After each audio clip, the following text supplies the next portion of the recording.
지내고 계시죠? 예, 오늘은 성경 말씀을 공부한다기보다는 제가 그동안 좀 쉬면서 무슨 생각을 하고 있는지를 잠깐 나누어 보는 그런 시간을 가지도록 하겠습니다. 그래도 제목은 하늘의 별과 바다의 모래라고 정했고, 말씀으로는 그런즉 너희가 하나님을 누구와 같다 하겠으며 무슨 형상을 그에게 비기겠느냐. 이사야 40장 18절 말씀하고, 여호와는 위대하시니 크게 찬양할 것이라 그의 위대하심을 청량하지 못하리로다. 시편 145편 3절 말씀을 가지고 제가 어떤 생각을 하고 있는지를 좀 나누어 보도록 하겠습니다. 먼저 우리 믿음의 동역자 여러분 참 보고 싶습니다. 그죠? 오랫동안 못 봤는데 우리가 만나서 교제도 하고 또 말씀도 나누고 하면은 참 좋겠죠. 곧 그럴 날이 올 것이라고 생각이 됩니다. 저희들도 별일 없이 잘 지내고 있습니다. 우리 두 아이와 저만 이제 집에서 일을 하는데, 아이들은 이제 점심 시간이 타이트해서 주로 제가 이제 준비를 합니다. 조금 번거롭죠, 사실은. 기숙사 있을 때가 좋았는데, 그래도 아버지니까 당연히 해야 되는 것이죠. 그리고 이제 오늘 제가 이 말씀을 나누려고 하면서 제가 소름이 쫙 끼치는 그런 느낌을 받았습니다. 왜 그런지 잠시 후에 말씀을 드리겠습니다. 지난 한 2, 3개월간 저의 가장 큰 신앙적인 두 가지 질문이 저의 머리를 계속 맴돌고 있었는데, 그 중에 하나는 무엇이냐면은 하나님 당신은 누구십니까? 성경에 묘사된 그런 여러 가지 하나님이 있지만은 제가 정말 그 하나님이 어떤 분이신지, 그리고 그 하나님이 얼마나 위대하시고 광대하신지, 그러한 질문들을 제가 한번 계속 던져보았던 것이죠. 그리고 또 다른 하나는 그 하나님의 백성인 나는 누구입니까? 라는 것이었습니다. 당연히 저의 짧은 소견으로 또 짧은 지식으로 아니면 경험으로 명확한 답을 얻을 수가 없었던 것이죠. 단시간에. 그래서 이 질문을 가지고 저는 계속 달렸습니다. 물론 제가 달리기를 좋아하는 것은 많은 사람들이 알 텐데요. 특별히 또 이런 질문들을 가지고 또 날씨도 이제 바깥에서 얼마든지 달릴 수 있는 그런 좋은 날씨니까 계속 달렸던 것이죠. 이 질문들을 던지면서. 그러다 보니까 지난 한 달간을 이렇게 딱 잘라서 이렇게 달린 거리를 합산해 보니까 거의 마라톤 풀코스로 한 6번 내지 7번 정도를 달린 거리를 달렸더라고요. 그냥 계속 달리는 것이죠. 이 질문을 던지면서 땀을 뭐같이 흘리면서 하나님이 얼마나 광대하시고 위대하신지를 조금 엿볼 수 있는 장면이 이제 아브라함에게 나타나서 축복하는 장면에서 우리가 그것을 조금 엿볼 수가 있는 것이죠. 당연히 아브라함은 그때까지 자식이 없었습니다. 그런 아브라함에게 내가 너로 큰 민족을 이루게 하겠다 라든지 하늘의 별을 세어 보아라 네 자손이 그렇게 될 것이다. 또 내가 너에게 복을 주어 하늘의 별처럼 바다의 모래처럼 많게 해주겠다라고 계속 언약을 세우시는 장면을 볼 수가 있는 것입니다. 그러나 아브라함은 그것이 어떤 의미인지를 사실은 잘 못 깨달은 것처럼 보이죠. 이것이 땅에서만 일어나는 이 땅에서 나의 후사들을 많이 일으켜 세워 주신다라는 어떤 그런 것으로 자꾸 이제 이해를 하고 그쪽으로 관심을 많이 가지고 있었던 것을 우리가 알 수가 있습니다. 왜냐하면은 이제 좀처럼 아이가 생기지가 않으니까 이제 조카 롯을 통해서 그것을 성취하려고 했던 것이 아닌가 하는 장면도 나오는 것이죠. 가축이 많아져서 이제 풀과 물이 모자랄 때에 조카 롯에게 유명한 말을 하죠. 네가 자하면 우하고 우하면 자하리라. 그러니까 조카에게 먼저 선택권을 주는 것이죠. 왜냐하면은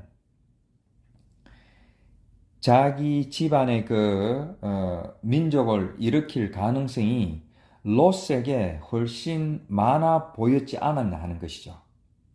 그리고 롯은 그 아이를 낳고 있었기 때문에 그래서 롯을 우선 챙기지 않았냐 하는 것입니다. 또 그렇게 또 이제 헤어져서 또 살다가 또 마음이 급해지니까 이제는 자기의 종까지도 엘리에셀을 통하여 후사를 이어가려고 자기의 상속자로 삼으려고 하는 것도 우리가 볼 수가 있었습니다. 그리고 이제 그 사라가 하가를 통해서 후사를 이어라라고 할 때에 뒤도 안 돌아보고 이제 종 하갈에게서 이스마엘을 낳게 되는 것도 보이고, 그리고 이제 또 이제 사라가 이제 그 이삭을 하나 놓고 이제 먼저 죽게 되죠. 이제 죽자마자 바로 또 결혼을 해가지고 애를 줄줄이 낳는 것을 볼 수가 있습니다. 그래서 아브라함에게 하나님께서 하늘의 별처럼 바다의 모래처럼이라는 뜻을 단순히 이 땅의 어떤 자손들을 많이 거느리는 쪽으로 아브라함은 생각을 했던 것이죠. 물론 뭐 그런 뜻도 어느 정도 있겠죠. 이 땅에 살아가는 동안에 하나님의 백성들을 많이 부르겠다라는 어떤 그런 영적인 의미도 분명히 있을 것입니다. 그러나 정말 이 하나님께서는 이 하늘의 별과 바다의 그 모래를 언급했을 때 단순히 그런 이 땅에서 그런 자손들이 번창할 것이다라는 그런 것에 과연 초점을 맞추었을까라는 것을 곰곰이 생각을 해본 것이죠. 왜 하필이면 비유를 들어도 하늘의 별처럼 바다의 모래처럼이라고 하셨을까? 저는 이제 제 전공이 이제 물리학이니까 거기에 뭐 지구과학도 있고 여러 가지 이제 우주의 뭐 거리라든지 뭐 이런 것들을 측정하는 그런 것도 잠깐씩 맛보기로 이렇게 공부한 적이 있어서 하늘을 한번 이렇게 올려다 보았습니다. 하늘을 올려다 보면은 수도 없이 많은 별들이 있는 것이죠. 가장 발달된 천체 망원경으로 불리는 허블 망원경이 있습니다. 허블 망원경. 그러니까 실제로 이 허블 망원경으로 천체 과학자들이 관찰을 해보니까 하늘의 별들이 허블나게 많은 것이죠. 그래서 이 허블 망원경으로 지었지 않았겠습니까? 그죠? 예, 이것은 상상을 초월하는 것이죠. 우리가 단순히 하늘에 별이 많구나. 그런 별이 그냥 반딧불처럼 그냥 순간적으로 반짝거리는 게 아니라 우리 지구보다도 더 큰 행성들도 있고 대부분은 우리가 상상도 못할 엄청난 그런 행성들인 것이죠. 그래서 지금까지 그 허블 망원경으로 과학자들이 이렇게 관측을 해보니까 우리 태양계가 속해 있는 은하계에는 한 1000억 개 이상의 이런 행성들이 있다고 합니다. 1000억 개죠. 그냥 억개도 아니고 1000억 개. 그리고 그러한 은하계 1000억 개가 있는 행성이 하나를 은하계라고 했을 때에 그러한 은하계가 우주에는 지금까지 관측된 것만으로는 1700억 개 이상이 또다시 있다라는 것이죠. 이 상상이 되십니까? 어느 정도로 이 우리 지구와 같은, 물론 더 큰 것도 있을 것이고 작은 것도 있을 것이고 하늘에 보이는 그 별들, 별처럼 빛나는 것들이 다 이런 행성인데 빛을 반사해 가지고 우리에게 이렇게 가시광선으로 이렇게 관측할 수 있는 그러한 것들이 엄청나게 많은 것인데 아마 뭐 1000억 개, 은하계 속에 1000억 개의 별이 있고 또 그러한 은하계가 또 우주에는 관측된 것만 1700억 개가 있다라고 하니까 이것이 상상이 안 되실 텐데 쉽게 말해서 어떤 분이 이렇게 표현을 해놨더라고요. 우리 지구에 있는 모든 모래알, 산이나 뭐 바다 속에 있는 모래나 모든 길거리에 있는 이 지구상에 있는 모든 모래 알갱이보다도 그 지금까지 관측된 행성들이 3배나 더 많다라는 것이죠. 상상이 됩니까? 우리 해운대나 우리 바닷가에 가서 그 모래가 얼마나 많은지 한번 보세요. 그러나 그 한 해변이 아니라 이 지구상에 있는 모든 해변, 이 땅속, 이 마그마 안에 이 지구의 핵 속까지도 있는 그런 모든 모래 알갱이보다도 지금까지 관측된 우주 속에 있는 행성들이 3배나 더 많다라는 것입니다. 이것은 그냥 단순히 상상하는 게 아니라 망원경으로 실제로 관찰을 한 것이죠. 그리고 이 우주의 크기는 어떻습니까? 빛의 속도라고 하는 것은 1초에 지구를 7바퀴 돈다고 합니다. 빛의 속도가. 그 빛의 속도가 1년 동안 가는 거리를 일광년이라고 하는 것입니다. 그런데 우주 끝에서 끝까지 가는 그 거리가 193억 광년이나 걸린다고 합니다. 그것도 지금 이 과학자들이 관측할 수 있는 그 안에서 이 정도로 지금 걸린다고 하니까 뭐 상상이 안 되는 것이죠. 지구를 7바퀴 되는 빛의 속도로 1년을 가는 거리가 일광년인데 193억 광년이나 걸린다고 하니까 엄청난 것이죠. 이 우주가 얼마나 광대하고 넓은지 상상이 되십니까? 그리고 또 하나 우리가 또 알아야 되는 것은 우리는 태양이 뭐 하나라고 알고 있잖아요. 근데 허블 망원경으로 보니까 태양도 다른 은하계 속에 여러 존재하더라는 것입니다. 태양의 빛을 지나서 깜깜하다가 또 어딘가에 또 태양과 같은 밝게 빛나는 자체적으로 발광하는 그 태양들이 또 있더라는 것이죠. 실내로 가장 가까운 태양은 20광년 거리에 있는 글리제 581이라는 이제 임의로 붙인 이름이죠.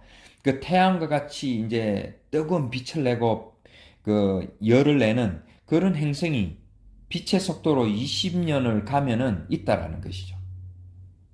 그리고 더 놀라운 사실은 그 글리제 581이라는 태양을 그 중심으로 도는 행성들이 우리 태양계처럼 똑같이 있더라는 것입니다. 중력도 있고. 이러한 것들은 상상 속에 있는 것이 아니라 실제로 관측을 한 것입니다. 아마 중세 시대에 누군가가 태양은 여럿이 있다라고 아마 말을 했으면은 당장 화형을 당했겠죠. 근데 제가 오늘 소름이 돋았다라고 하는 이유는 오늘 바로 나사에서 공개한 제임스 웹이라는 그 망원경이 촬영한 우주의 모습을 공개한 것입니다.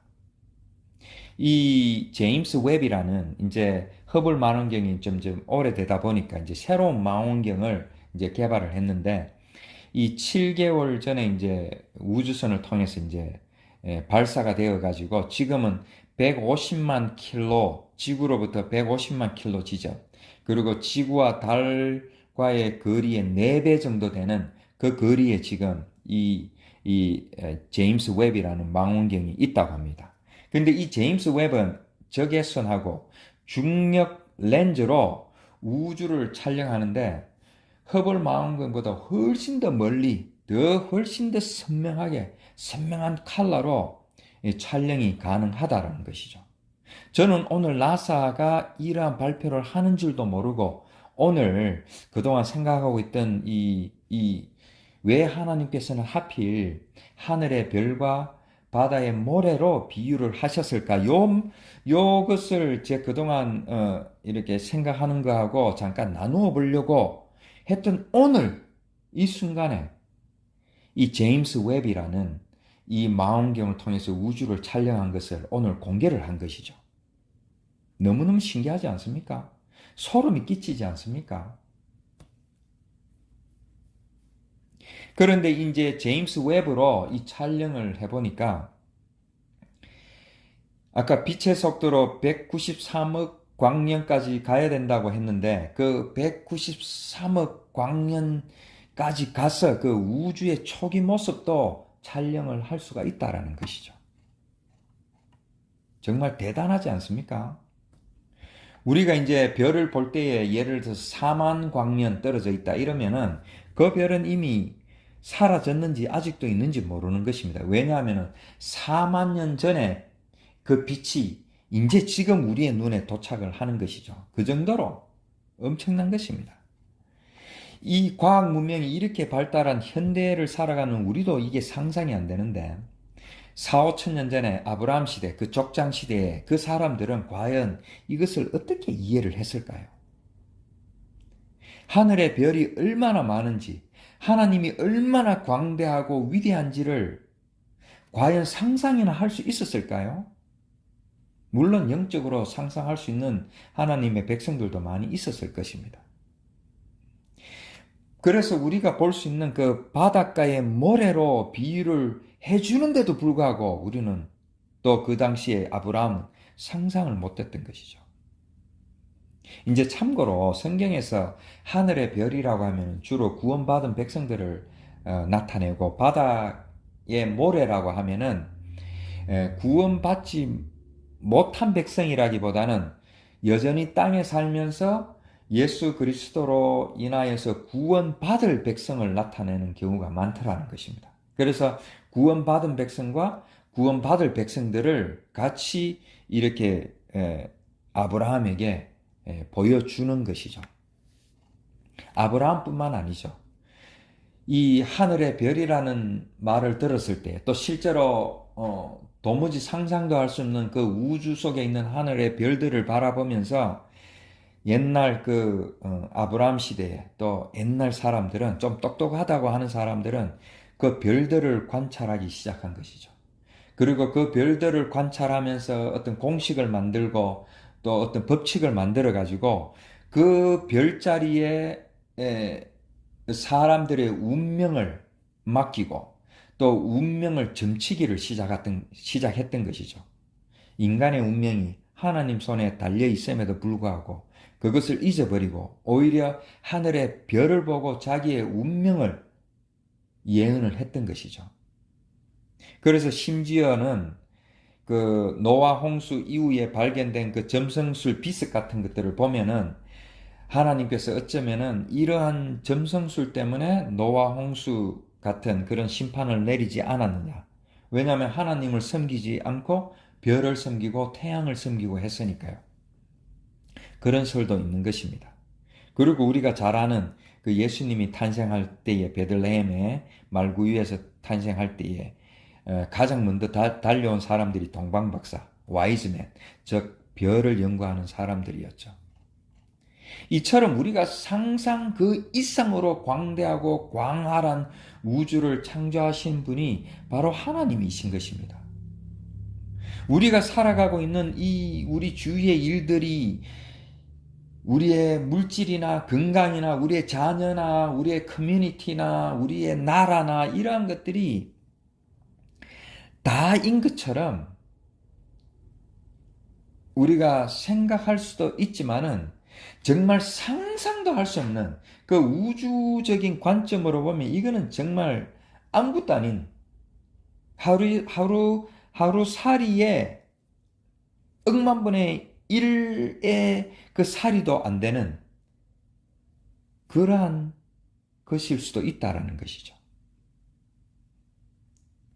그런데도 불구하고 우리는 이사야 선지자가 말했던 것처럼 그 광대하시고 그 위대하신 하나님을 세상 종교에 흔히 있는 그런 신들과 같이 여기는 것이죠.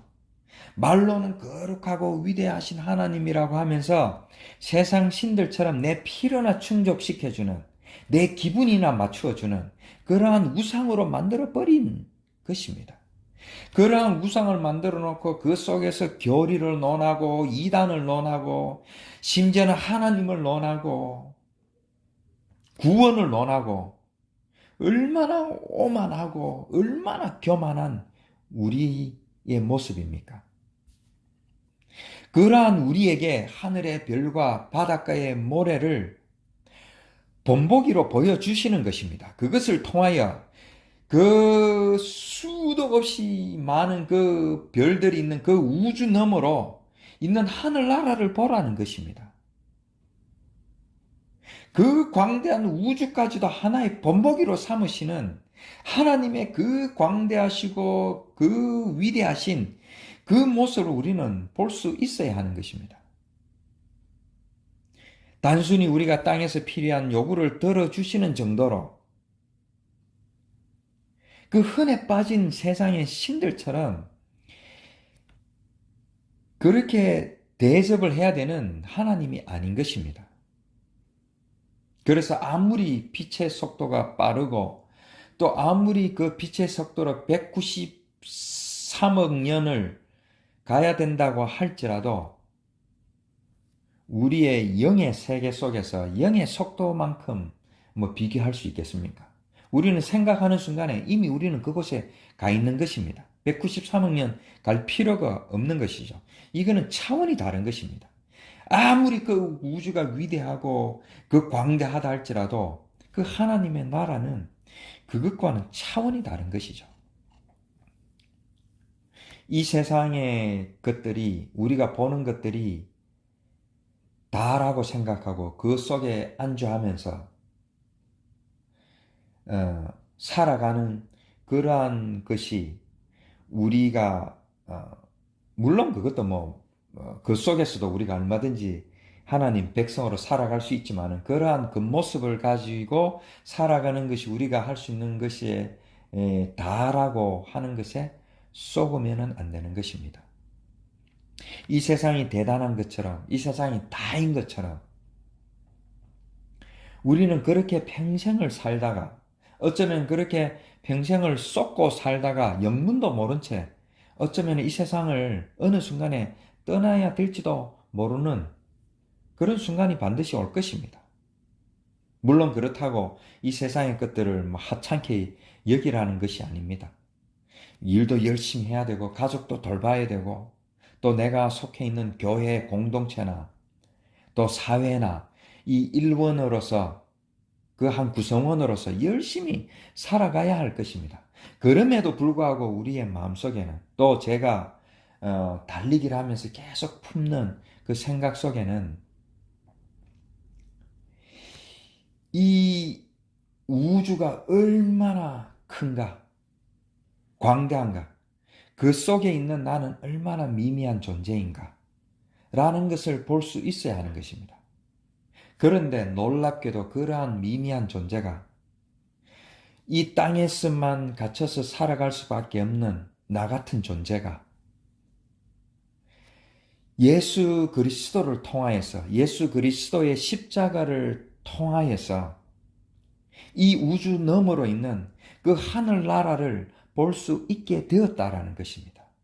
예수 그리스도의 그 십자가의 죽으심을 봄으로 말미암아 그것을 몸소 보여주셨기 때문에 나도 그처럼 이 세상의 관점, 이 땅의 관점, 이것을 죽이는 그 죽음을 경험하고 나서 그 죽음 너머로 있는 이 우주의 광대함을 먼저 볼 수 있어야 되고 그 우주의 광대함 너머로 있는 더 엄청난 도저히 상상도 할 수 없는 그 하늘나라의 그 광대한 모습, 그 광대한 하나님을 우리가 볼 수 있는 그런 영안을 허락하셨다라는 것입니다. 하나님께서.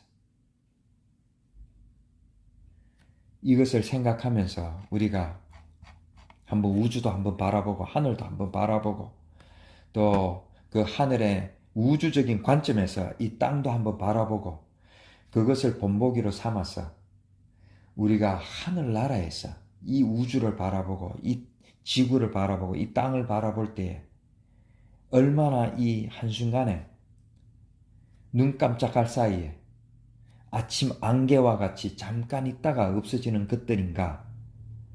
그렇기 때문에 예수 그리스도를 통해서 우리가 영원한 하늘나라에 거할 수 있는 것이 얼마나 축복인가라는 것을 우리가 한번 생각해 보아야 할 것입니다.